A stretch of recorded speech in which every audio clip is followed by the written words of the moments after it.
right, I am Shimmery Yo-Yo with Exercise.com, and we're continuing our series with exercise and fitness experts. Today we have the pleasure of interviewing Eric Mahanke from Carr Elite Football. So Eric, thank you again for agreeing to participate in our interview today. Absolutely. Thanks for having me. All right, we want to start off and ask you about your background. When did you start playing football, and why did you fall in love with the sport? So I started playing football in sixth grade, and I actually started off as a center. Fast forward later, I ended up playing wide receiver professionally and in college, but I always like that story because I get to tell kids now who are in youth football, like, hey, man, it doesn't really matter what you're doing at the time. It's kind of where you end up, and everything's going to help you on the way. So I fell in love with the game just because honestly, I was able to play baseball and basketball and all these things at a very young age, and I wasn't able to play football really until I got a little older. So kind of fell in love with it that way. That's awesome. And how did you get involved with Carr brothers? When did you meet them? So I ended up going to Fresno State and playing wide receiver there, and this young chubby kid, David Carr, came in, and I remember thinking, man, this kid is good. I was a junior and he was a freshman, and he ended up being really, really good. We just ended up being friends right away.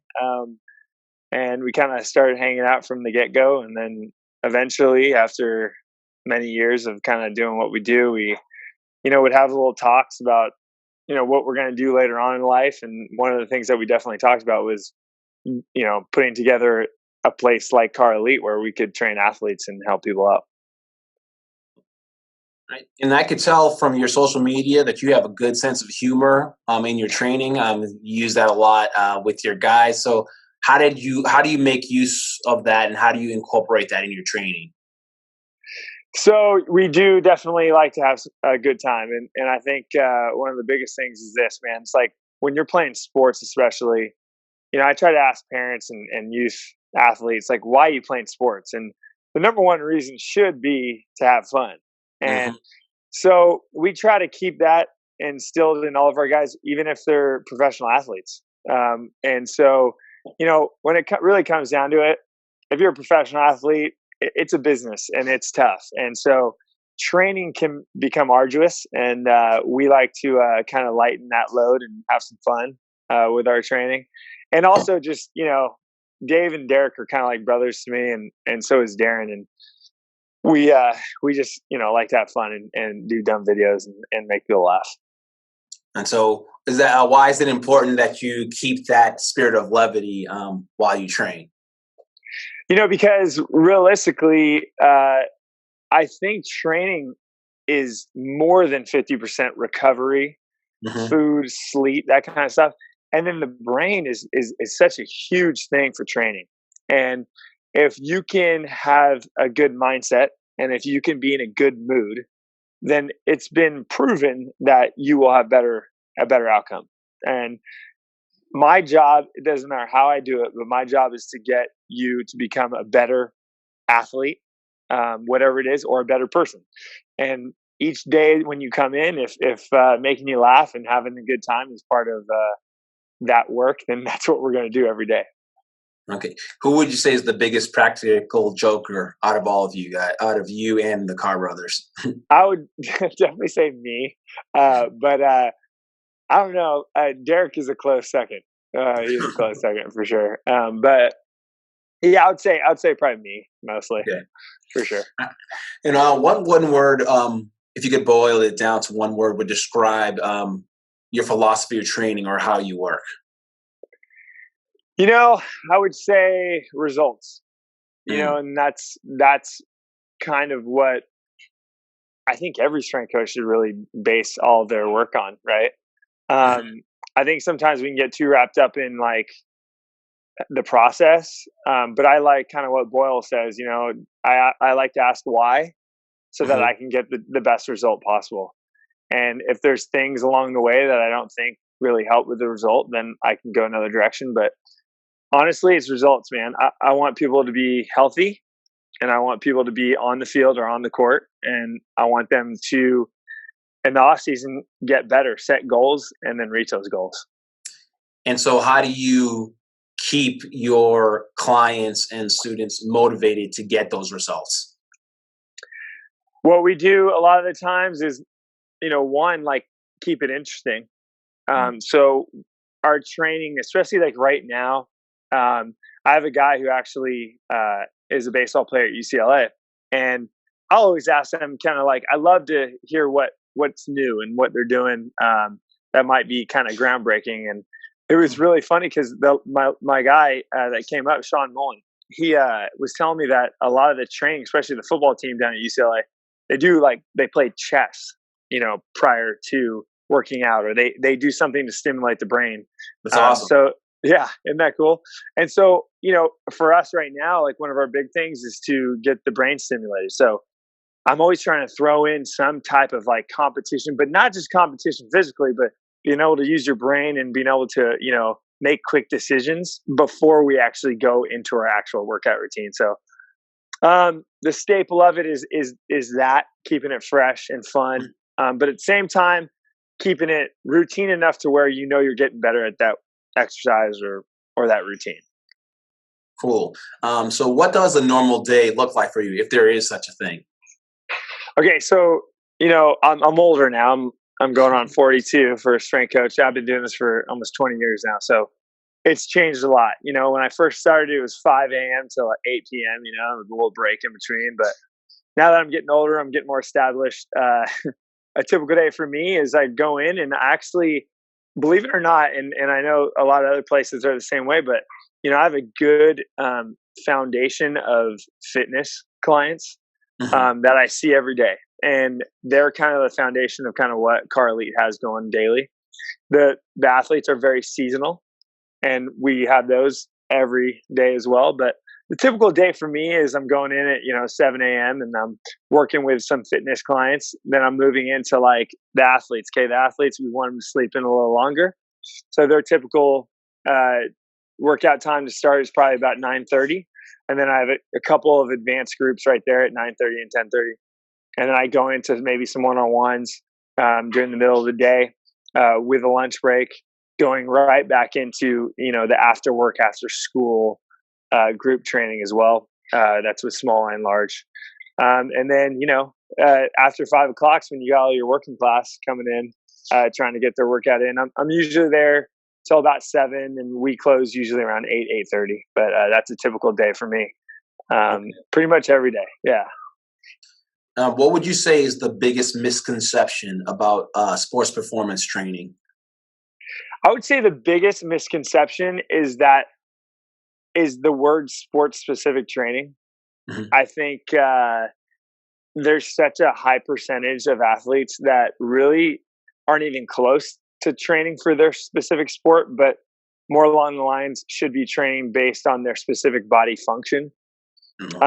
So I think there's a misconception there, and I think there's a misconception that speed training is done like on the grass, and I think the majority of work or success is going to be done in the weight room, and I think it's going to be done after a really good evaluation of how that person moves and how that person functions, and then focusing on those malfunctions so that they can improve. But I think as parents of young athletes and even like college athletes, if we really focus more on the training, because I mean, you look at all these sports, you look at baseball, basketball, even football now, and volleyball. There's so much skill being done. It's an overload of skill. Like, they're always on the field, they're playing more than ever, and so the strength part, it's kind of getting neglected. And so I think if we can focus more on the strength part and getting kids into the weight room and doing that kind of thing, then I think that would probably be best to fit that misconception. Awesome. Now, what tool would you say is your most valuable tool as a trainer? Like, what tool can't you live without? Can't you live without? I would say it would be personal relationships and Mm. being able to grow those. I think, like, when I'm hiring trainers, I'm looking obviously for knowledge, right, of the weight room and of the body, but I'm mostly looking for someone who can communicate with another human being correctly. And I'm looking for someone who can motivate. And, there's not many people out there, not many coaches out there that really can motivate, an entire group. And I think that is the key, as that is the major key is that interpersonal relationship with your clients and being able to read each person and know what motivates them individually. No, that's a unique and refreshing answer. Yeah, well, there's other things too that are pretty obvious, but that's definitely one thing I notice when I hire. Now, how do you keep track of all the different things you have to do as a trainer and as CEO of a business running your business? Yeah, so what's ironic is Exercise.com is coming out with all these new updates, and so we're actually in the process of kind of like moving our whole business into the Exercise.com kind of what you guys have organized on the website, so that we can schedule everything on the same website. We can bill on the same, because we use different things like QuickBooks and different software programs like that. But we're actually going to transition into where every trainer can all be on the same page with Exercise.com on these new updates. So I think that's kind of where the where we're all heading. When it comes to this profession. Yeah, that's very exciting. So that mean everyone's gonna be using the custom branded apps and all that to keep track of everything?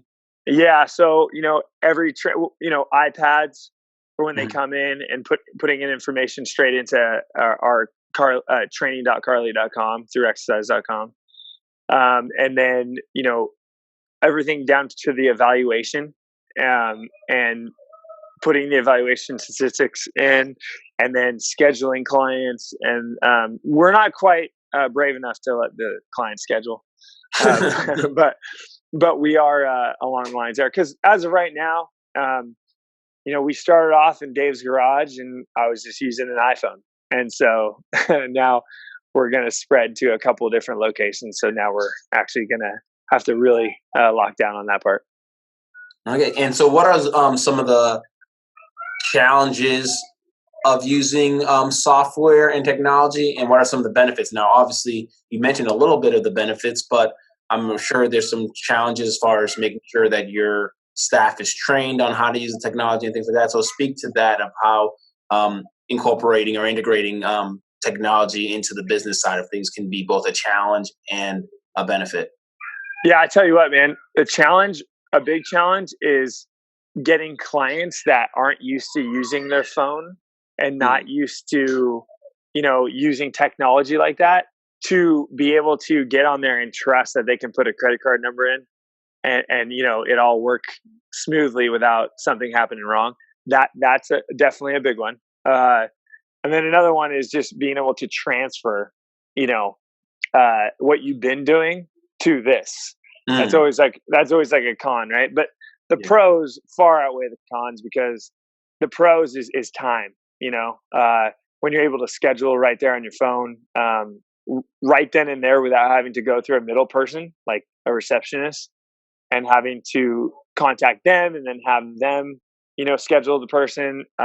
It eliminates one more step of error, and it eliminates, it just gives us more time, and it's easier to track. So I think the pros there are just great for us.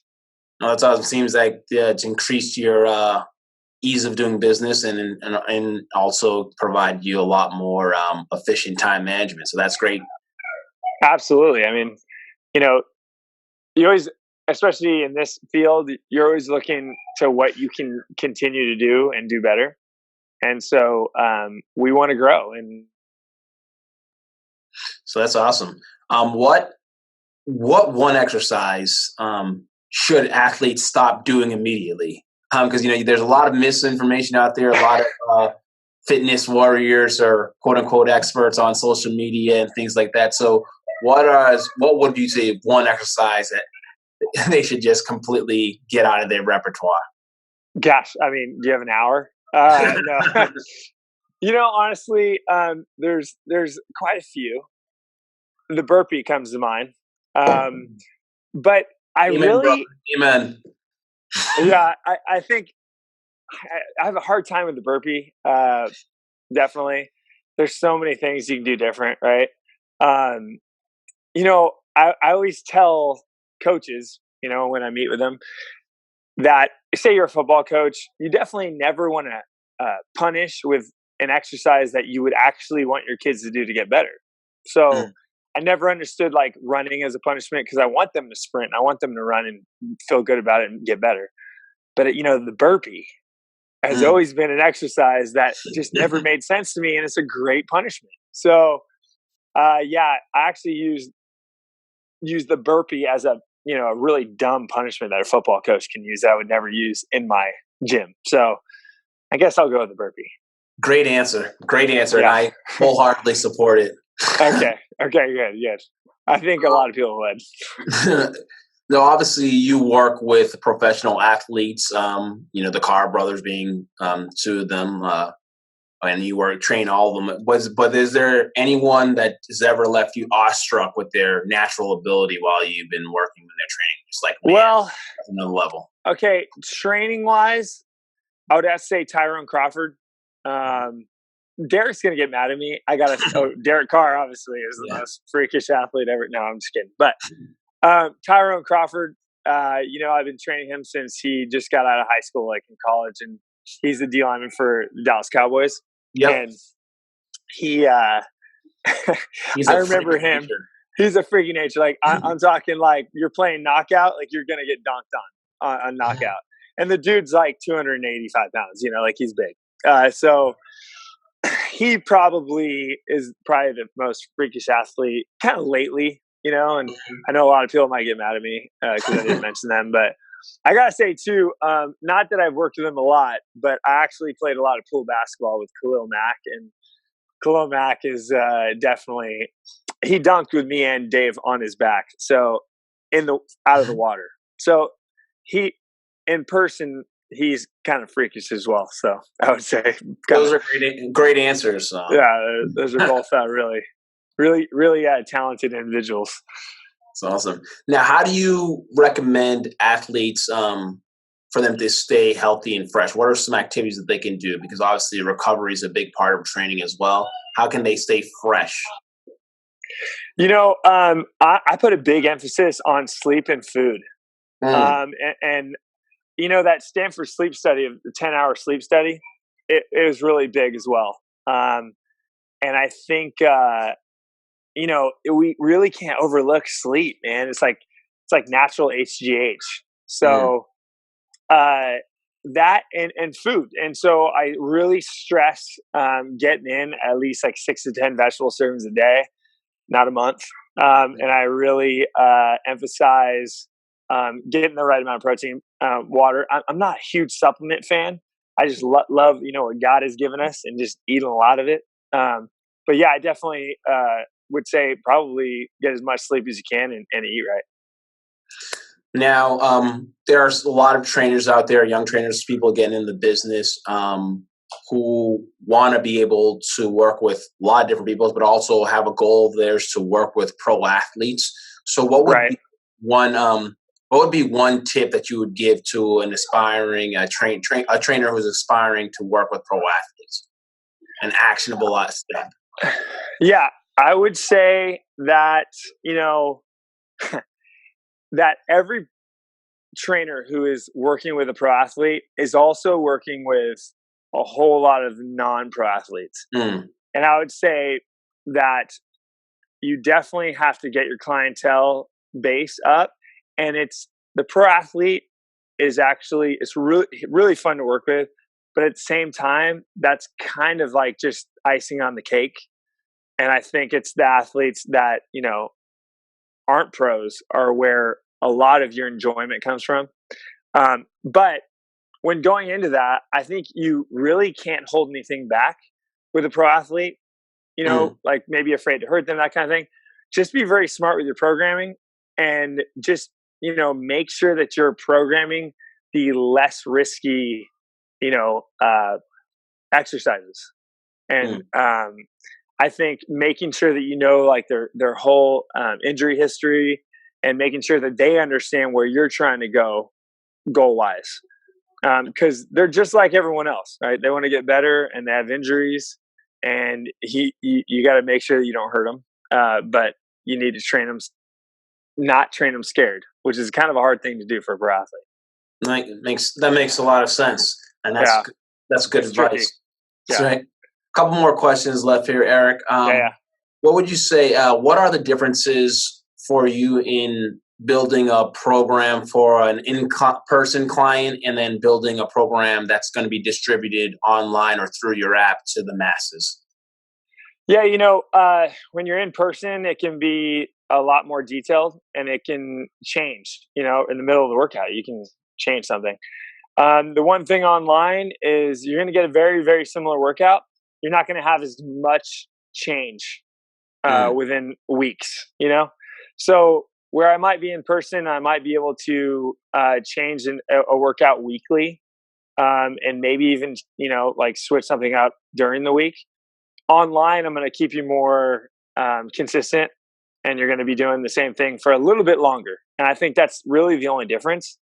Obviously, I'm not there, and I'm not able to like tweak you at the time. So when you're online, it's got to be a lot more basic when it comes to ballistic or explosive movements. Like, I Mhm. don't know what someone might have available to them when I want them to do banded assisted split jumps. So I don't know if they have a rack or two bands. So I always have to give an alternative. Um, but yeah, it's just more basic when you do it online, but still same results. It's just you're gonna have to make sure you understand mentally that I'm gonna be doing the same thing maybe for like 3 or 4 weeks. Okay, so online is a little less variation, a little less customization, but overall it's going to be the same. Um, Right. Pulse focus exercise. Yeah. I mean, you can do a similar workout 4 weeks in a row. It's not gonna do anything to really hurt your result, in my opinion. I think changing it just kind of helps the brain, kind of helps you up every day when you change it more often. But that's kind of my opinion right there. Well, that's good, Art. And then lastly, how do you unwind as a trainer? I mean, obviously, you're helping your athletes to ramp up and then wind down after a workout. How do you personally unwind after a long day? You know, that's a great question. I don't know if I do, but I do. It's same thing. I make sure I get a lot of sleep. I still work out with some of my advanced athletes, and so I try to keep in shape there, and so I try to recover like them too. So, you know, I definitely try to make sure I eat exactly like I'm telling my clients. And I'm not saying that every trainer has to, but that's kind of what I choose to do. And I try to get 10 hours sleep, and it's really hard, owning a business and running a business. It's really hard to do that, but that's my goal. So, and I know they're busy too. If I got a guy at UCLA, I know he's, taking 21 units. I know he has study hall and practice. And so I kind of do that maybe to fill their pain. I don't know, but I do that. And another thing is, I want to make sure that I take time off, and it's hard for a lot of trainers and strength coaches to actually get away because you have so much invested. But as I've gotten older, I've kind of figured out like I have to leave it for a little while, maybe a week, and then go back to it. And I'm a better trainer for it when I get back. Oh, that's good. And I lied. I'll give you one more question. Okay. All right. All right. Are there any books or podcasts or any other external resources that you would recommend for exercise enthusiasts or Yeah, obviously strengthcoach.com, and stuff by Boyle I really like. And I'm always making sure that I keep up there. But there's a long line of guys like Cressy, um, and that I follow on social media, or I will read a book, or even see recommendations. But that's kind of the route I've been going lately, I would say. okay. Um, yeah, in fact, the last certification I did was through Michael Boyle, as a certified functional strength coach, and he gives a great recommendations of books as well on that. Awesome. Well, again, thanks again, Eric, for your time. This was great to catch up with you and hear about your Yeah, absolutely. your methodology. So good luck with you, and enjoy your little downtime that's coming up. All right. Thank you. All right, Thank you. man. Have Thanks a for good having me. one. Okay. You too. Bye.